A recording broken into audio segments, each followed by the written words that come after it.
একদিন। আরে আমি তোর বেস্ট ফ্রেন্ড হব কি করে? তোর বেস্ট ফ্রেন্ড তো দোলা। ও কোথায়? আজকে ওকে দেখতে পেলাম না। ইহ, ওই কালাটা আমার বেস্ট ফ্রেন্ড?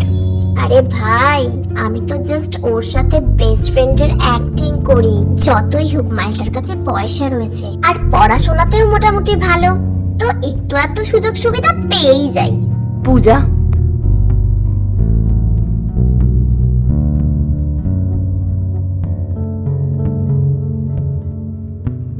আর সেই দিন থেকেই আমি ঠিক করি যে লিপ রিড করতে জানলেও আমি কখনোই কারোর কথা বোঝার চেষ্টা করব না। কারোর কথাই যখন আমি বুঝতে পারবো না, তখন তাদের কথা শুনে আমি হার্টও হব না, আর তাদের আসল রূপও আমার সামনে আসবে না। হয়তো এভাবেই আমি ভালো থাকতে পারবো। কিন্তু তোকে তোর নিজের জন্য লড়াই করতে হবে, তোকে নিজেকে প্রোটেক্ট Yes. করতে হবে। I have to protect my self. আরে আরে, ওই দেখ, কালাটা এসেছে আমাদের ক্লাসরুমে। দেখ দেখ দেখ, কি রে কালা, তোর কি খবর? পূজা, আমার একটা নাম আছে, দোলা। আজকের পর থেকে ওই নামেই ডাকবি।